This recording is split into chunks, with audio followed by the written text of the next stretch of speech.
యువనేత నారా లోకేష్ తన యువగళం పాదయాత్రలో యువతకు మాటిస్తూ ఆంధ్ర రాష్ట్రంలో నిరుద్యోగ సమస్య లేకుండా చేసేదానికి ప్రభుత్వ ప్రైవేట్ స్వయం ఉపాధి ద్వారా 20 లక్షల మందికి ఉద్యోగాలు కల్పిస్తుంది ఈ తెలుగుదేశం పార్టీ.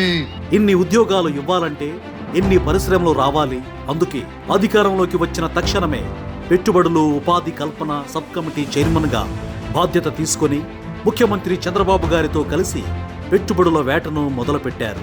అదే సమయంలో ఆర్సెల్ఆర్ మిట్టల్, జపాన్కు చెందిన నిప్పాన్ స్టీల్ సంస్థలు సంయుక్తంగా ఇండియాలో పెట్టుబడులు పెట్టేందుకు ఆసక్తిగా ఉన్నాయి. ఈ విషయం తెలుసుకున్న మంత్రి లోకేష్ అమెరికాకు వెళ్లినప్పుడు సంస్థ ప్రతినిధులను కలిసి ఏపీలో పెట్టుబడులు పెట్టేందుకు ఆహ్వానించారు.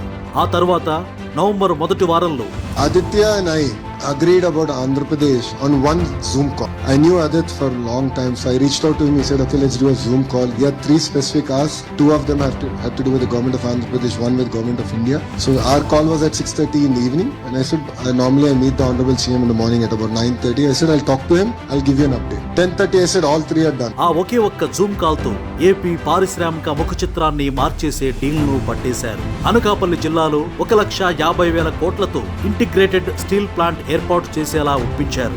దేశంలోనే అతిపెద్ద ఇంటిగ్రేటెడ్ స్టీల్ ప్లాంట్ కావడం వల్ల సుమారు 1,00,000 మందికి ప్రత్యక్షంగా పరోక్షంగా ఉపాధి లభిస్తుంది. పెట్టుబడులు పక్కా అని తెలిసాక ఏపీ ప్రభుత్వం తరపున అనుమతులన్నీ వేగంగా మంజూరయ్యాయి. ఏఎంఎన్ఎస్ సంస్థకు ప్రభుత్వం ఎకరా 51.39 లక్షల చొప్పున 2,200 ఎకరాలను కేటాయించింది.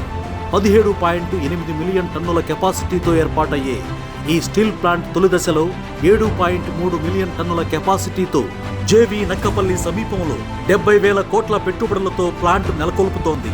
దీనివల్ల 30,000 మందికి పైగా ప్రత్యక్ష పరోక్షంగా ఉపాధి అవకాశాలు లభిస్తాయి.